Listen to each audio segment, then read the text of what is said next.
How's it going, guys? We are back on another video here, and this video is my yearly strategies to use, my recommendations for you guys for, trying to get better at the game. Make sure you guys leave a like, subscribe if you have not already. I'm going to kind of break down what I think is the best for really all your play styles. So the way to change the strategies in NHL 25 Hockey Ultimate Team, you go over to the My Team section and then go over to the strategies section, all right? So once you do that, it opens up everything. So you have your offense strats, you have your defense strats, you have your team strategies as well. So we're going to start with the offensive strategies first of all. We'll also talk about the power play and the penalty kill, of course, as well. But starting off with the offensive lines, my thing is behind the net. I'm a player that always plays behind the net.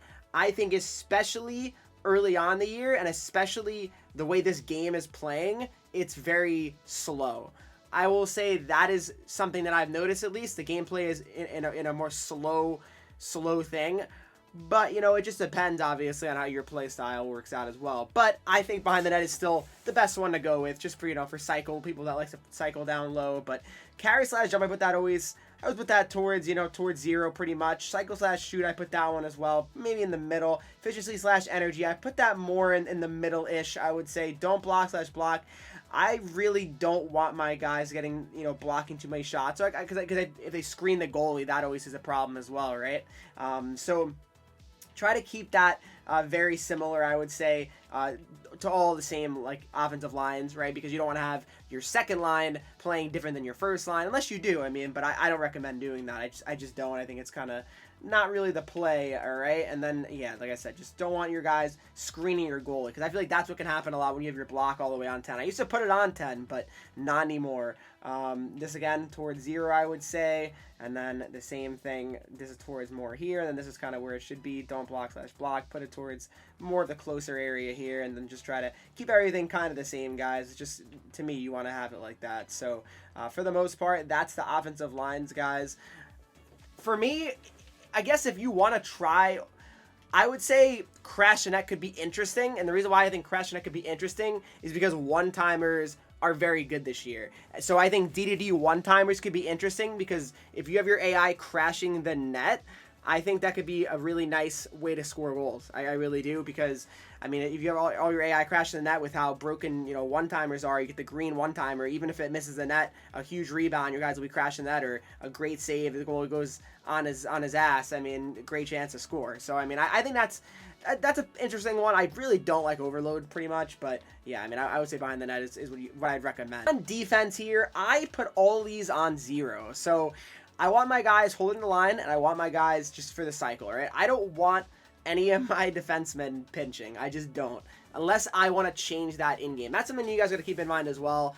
You got to always keep in mind that the game changes. You're playing different opponents every game for the most part. You're not going to play the same game every game. Some people play more aggressive offensively, so you might have to change your defense. Some people play more passive. So that really can change how you play the game and how you have to react defensively and play more aggressive sometimes. But in general, to always start the game, I would put these all on 0 as well. I just don't think your defense should be that aggressive in pinching. I just feel like it's not necessary for the most part. The team strategies here as well. This one can get very subjective as well. So for me, the forecheck, I put it on 1-2-2 passive.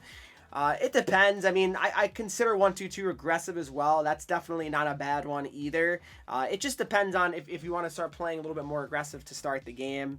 But I recommend 1-2-2 passive, because then your guys aren't just super aggressive. You kind of have them, yeah, they're in a passive area. They're obviously looking to prevent breakout passes. You could definitely, this is really effective against someone that's trying to force passes up the board. You can get a lot of interceptions there. The neutral zone, I put 1-2-2 red. Defenders will hold the neutral zone and apply pressure to the breakout at the red line. So I don't know. I don't like playing the trap personally. I feel like your AIs just aren't aware enough typically, and I feel like you get up a lot of odd man rushes, breakaway type breakdowns when you have the trap running. So I don't really recommend the trap. I just don't like it for the most part for that reason. So trap slash forecheck, I put that around the middle as well.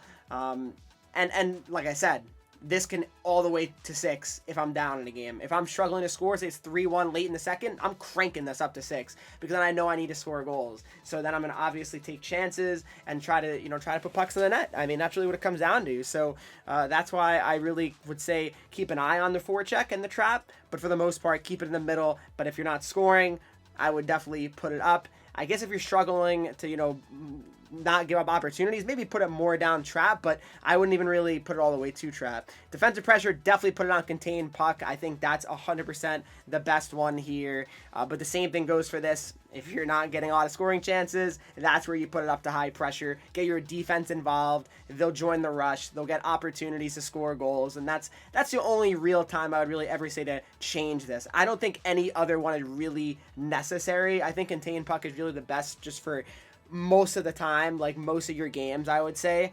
So definitely would leave it on contained puck. I just think that's the smart move. Defensive strategy, definitely put it on collapsing. I think easily the best one. If you run into someone that obviously just spams one-timers the whole game, then you probably want to put it on tight point, right? You just do. Staggered, I don't really feel like staggered is very good. I've never really liked staggered. I don't know.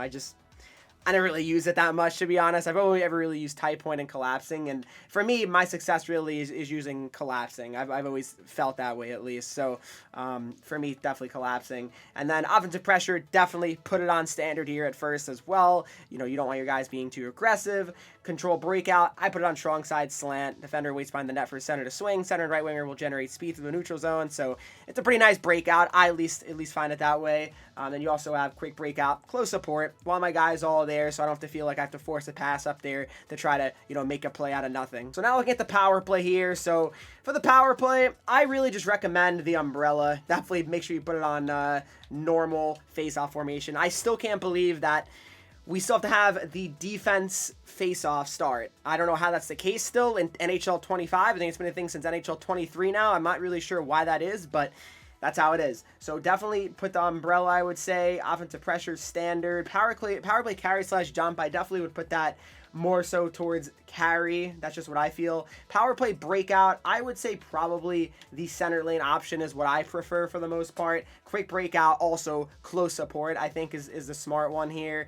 And then again, the same thing for all of these you probably want to run. So definitely keep it very consistent. Do the umbrella, I'd say. When it comes to the rules and all that, the finisher, I mean, you can mess with that. That's all preference at that point, really. And then again, put these all on 0 because I just feel like that's the best one, and like I said, the center lane option is what I prefer to run for the most part. So yeah, definitely run the umbrella on the power play. I think that's the best.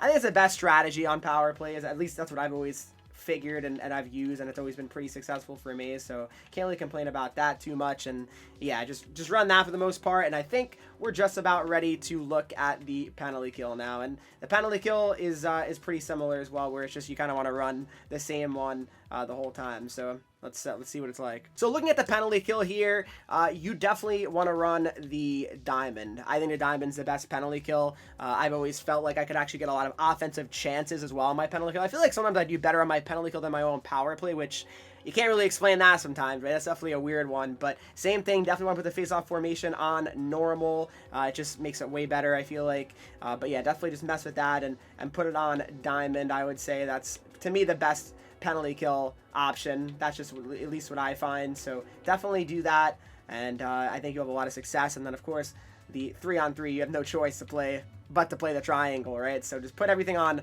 normal, and then you'll be in a good spot when it comes to the penalty kills. So yeah, that's pretty much it, guys. That's it for my strategies here. Let me know if you have any questions about strategies. If you're not really sure if it's going to work out for you, if you have certain strategies that you want to use, you know, ask me 100%. I'm a Division I player for many years now, going back to NHL, I guess 19. I've been in Division I, so I'm very high rated in Division I. So let me know if you have any questions, guys. Thanks so much for watching this video. Hopefully you did enjoy it. Please make sure you leave a like, subscribe if you have not already. Follow me on Twitch, Henreek. I'm live there every single day. Instagram, Twitter, TikTok, Henreek with 3 E's, and I'll see you guys all in the next video.